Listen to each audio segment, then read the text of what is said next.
Hello everyone, it's Dawn. Welcome back to my channel. So everything is up and running again. All the electricity is on in the area. It was actually about 3 houses in our area that intermittently had their electricity turned on and off because of what my neighbour was doing next door. Actually, I thought what she was doing was very sweet. Long story short, she's got her mum coming to stay with her so that she doesn't have to go into a home, and they've built on an extra room so that they can look after her, which I think is lovely. And I know how much hard work they're in for, so good on them. So anyway, we are going to make, I think we're just going to call it a fun fold card. I suppose it's really a Z fold card, but I've just added this to it. And it flips open. There's no fancy cutting. There's just a little bit of folding to do. And on the back, there's plenty of room to write your own message. So you can use dies with this if you want to, but you don't have to. I'm certainly not going to, not for something this simple. And you can use a scoring board if you want to, but again, you don't have to. So I'm going to show you an easy way where there's no dies and no scoring, so, or very little anyway.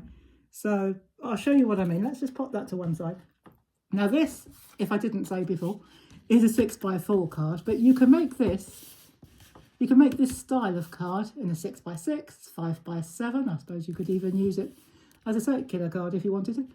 But we're going to make it as a 6x6, or no, a 6x4, I beg your pardon. Oops. And I'll try not to do that again. I'll have to learn to keep my feet still. I just kicked the camera stand, sorry about that.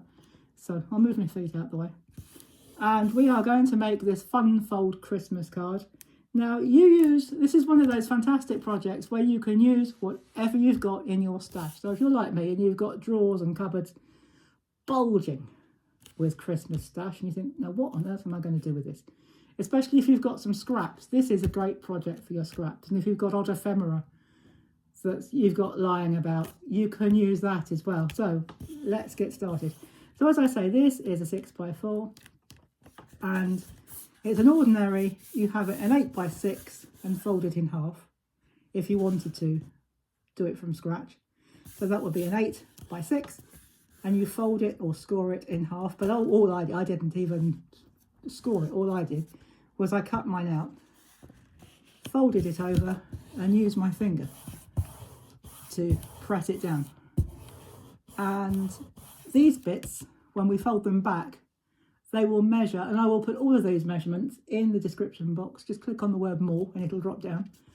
So by the time we've finished our ultra simple folding, there'll be 2 panels and they will measure 6 by 2 inches. Now you can put this part into your scoring board and you can score at 2 inches if you want to, and that's absolutely fine. If you want to do it that way, go ahead. But this is the way I prefer to do it, simply because it's easier and there's less to get out, and even better, less to put away at the end of the session.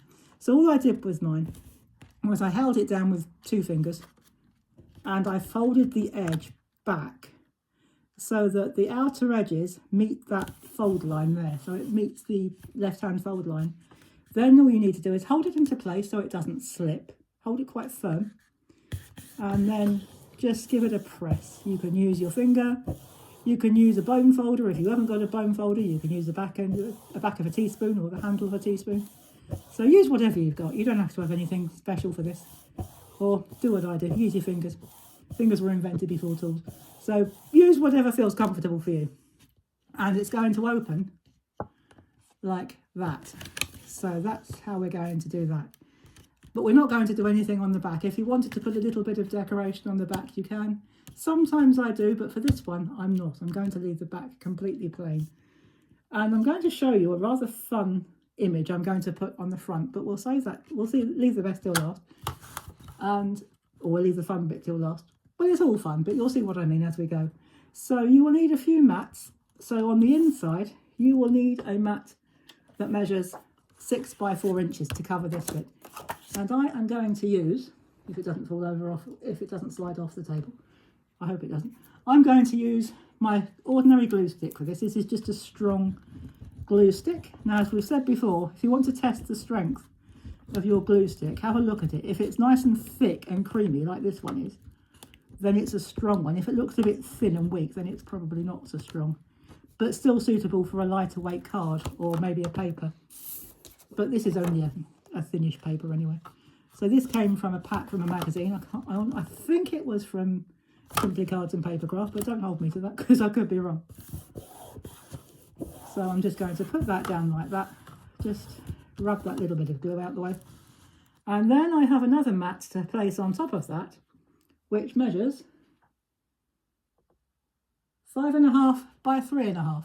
So I just had to look at the book, which is over there, just off camera. So it's not a book actually, it's one of the, it's a style of, what are these things? Clipboard that I made. So I've just used a Christmas clip and I've made a Christmas clipboard. So anyway, this is 5.5 by 3.5. And again, I'm going to, pop that up there so you can see it.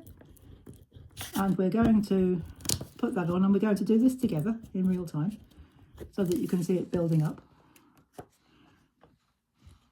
And it doesn't matter that I haven't, this, I suppose technically this paper was directional, but I've got the robins going sideways, but it doesn't matter. And I'll show you how I'm going, because I did exactly the same when I was measuring this side as well. So I'm going to show you how, if you do that, and it does happen sometimes, I'm going to show you a way how you can fix that or rearrange it so it doesn't look like it's a mistake. So it will look like you intended to do it like that in the first place. So let's just quickly get these other mats on. And this mat is 2 by 6 or 6 by 2, whichever way around you want to put it. 6 by 2 inches, that is. So we'll just quickly pop that on. This is, as I say, paper from a paper pack, was from a magazine. I think it was Simply Cards and Papercraft. In fact, I'm pretty sure it was. But I couldn't tell you which number it was, which issue. So we'll just slide that into place. If there's a tiny white gap where the card is, that's absolutely fine. We don't worry about tiny gaps because by the time you've got all the lovely decorations on, no one's going to care about a gap. So what we're going to do, the robins, I'm going to face them that way to begin with. Let me just bring that in a bit so you can see what I mean. So let's just quickly pop some glue on like that. So I'm going to have the robins facing the same way, sideways, and you'll see why. This is the second part. Will be demonstrating how I get round putting the paper on the wrong way round initially anyway. So I'm just going to very quickly pop this other mat on again, 6 by 2 inches, 6 inches by 2 inches, and we'll just put that on. I love this glue, it's so thick and creamy. And it slides, so you've got time to get it all into place. Absolutely love it. So we'll just move that over a tiny bit.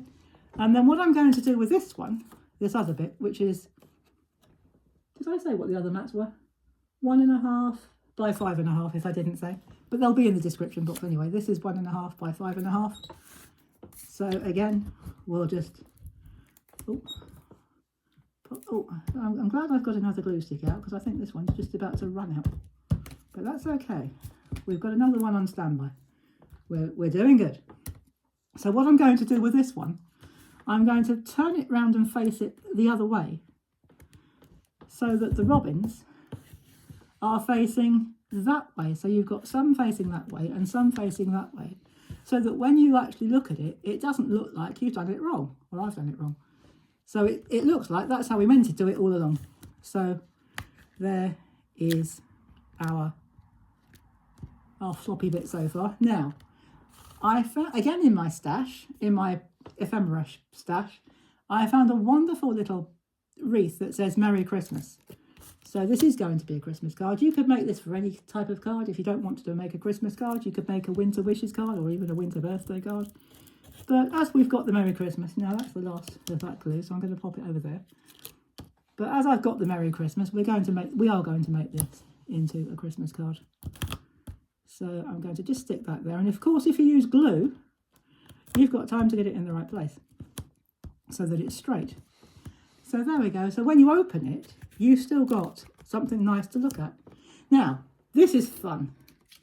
I think it was, now I'll show you the picture. No, I didn't sit in that snow globe, I have to say. It was an AI program. I think it's called I found it on Facebook. Actually, I found it through a friend of mine. She posted one of hers and then I followed the link. It was called Magic something. I can't remember what it was called. But if I can find it, I'll add the link so you can play yourself. But it's on Facebook, not on YouTube. But there are several Christmas ones. Some were a bit too revealing, shall we say. But this was one of the tamer ones. And I quite liked that one. I like the idea of sitting in a snow globe. But if you haven't got this program or you don't want to use this program, what you can do what I've done and put one of your favourite Christmas jumpers on and stand in front of your Christmas tree. Or even cut it out and put some ordinary Christmas paper, wrapping paper or pattern paper, and do it that way. There are dozens of ways you can do it. So do what suits you and what you've got. Now, the only thing you have to be careful of is where you put the adhesive. And I'm going to put tape on this one. And I'm going to put it right up to the edge. And what I'm going to do is find a pencil. There we go. I've got my caddy just next to me. And I'm going to mark on the back where I'm going to put my tape, because what you don't want to do, you don't want to tape it all the way, because it'll just stick down and it won't open. You won't be able to open it. It'll just fall over. So I'm just going to add a mark on the back, only on one side. So roughly up to where the hat is. Now let me just turn that over. So I've got a mark now. So I'm going to use some double-sided tape, and we're just going to keep it on that section. So we'll use a couple of bits. We'll put that one on first in case it overlaps. Now, if you are going to do this and you're going to do it straight away, do yourself a favour, guys.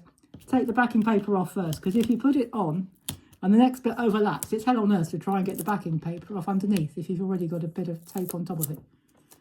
So just measure it out where you want it to go, tear it off, and take the backing off.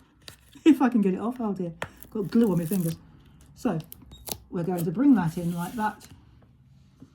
And I'm going, because it's quite a large image, we don't want it going over this bit.